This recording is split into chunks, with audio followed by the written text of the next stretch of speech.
Eto, 10 payo sa mga gustong tumanda na malakas ang katawan. Okay, sa mga medyo nagkakaedad na dyan.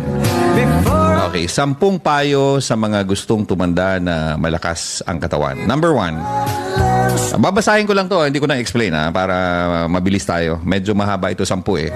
Huwag agad bibitawan ang inyong trabaho. Maging abala hanggang maaari.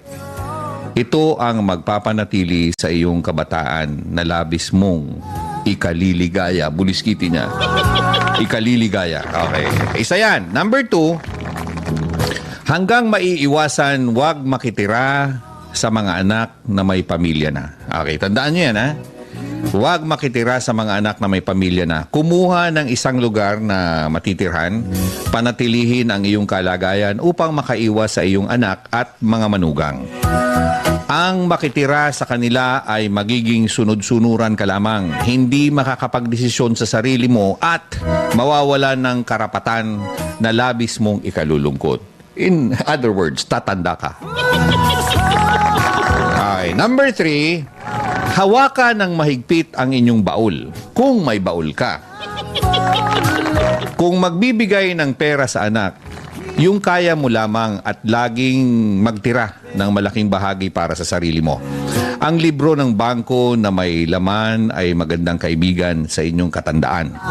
Subalit, hindi ito sapat. Hindi sapat yan. Mauubos din yan, lalo na pag hindi mo dinidepositoan. Okay?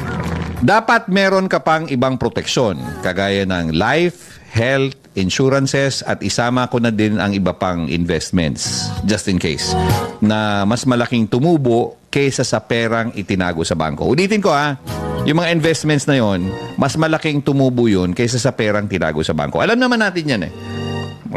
Kasino na lang, kakapiranggot lang naman ang interest sa bangko. Okay, number 4. Huwag masyadong maniwala sa iyong anak na nagsasabing kayo ay aalagaan.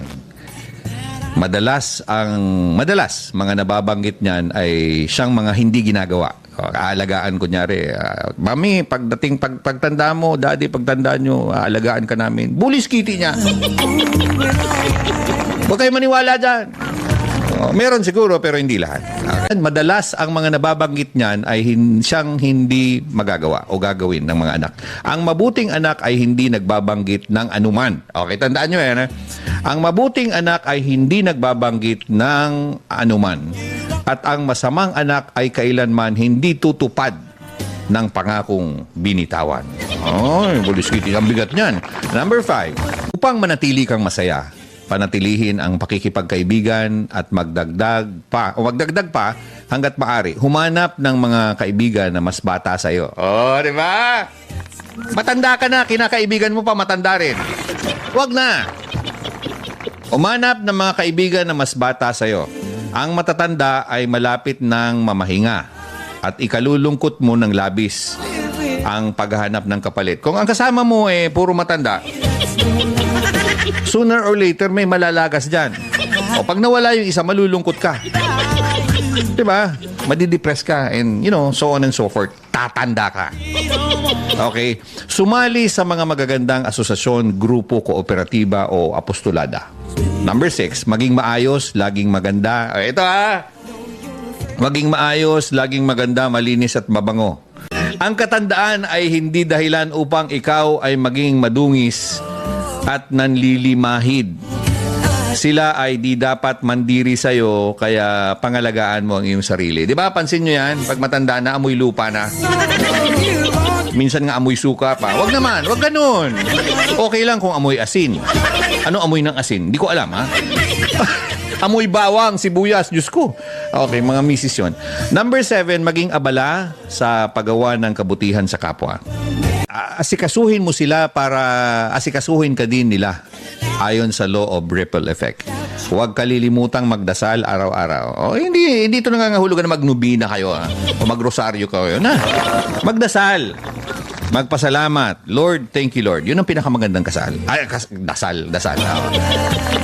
Number 8. Number 8, huwag panghimasukan ang bahay o ang buhay ng inyong anak. Ulitin ko, huwag panghimasukan ang buhay ng inyong anak. Hindi sapagkat anak mo sila, ang lahat ay magugustuhan mo. Ang lahat ng magugustuhan mo ay magugustuhan din nila. No, no, no, no, no, no, no, no. No, no, no, no, no, no, no. Alalahanin mong nagbabago ang panahon. Okay? The constant change. Number 9, huwag. Ito huwag ipagyabang ang iyong katandaan. Hindi sapagkat ikaw ay lumilinya na sa 80 ay napakarunong mo na. Minsan nga may 1-year-old lang, mas magaling pa sa'yo. Oo, totoo yan. 1-year-old, 2 years old naman. Isa-isip mo na hindi mo taglay ang lahat ng karunungan sa mundo. Huwag mong isipin na ang katandaan ay kalagayan upang maging inutil ka, ulyanin ka, at wala kang silbi sa buhay. Makipagpaligsahan ka sa lahat ng bagay para may dahilan ang bawat pagising mo sa umaga. Kasi kung wala ka ng dahilan, bakit ka bumabangon sa umaga? Wala ka na, be. Okay? At sa wakas, huwag maging makulit. Ito talaga. 10-10, makulit ka. Huwag maging makulit. Huwag ikwento ang nakaraang panahon ng paulit-ulit. Pulis Kitty na, alam nyo to, paulit-ulit. Mga naikwento mo naman ng mga 100 times. Huwag ikukumpara ang mga bagay-bagay na makakasakit ka sa pamilya. Huwag maging mapaghanap. Matuto kang magpuri ng magagandang nagawa ng kapamilya mo upang manatili ang magandang samahan. Hanggang kaya, magbasa ng dyaryo kung may dyaryo pa ngayon. Online na lang.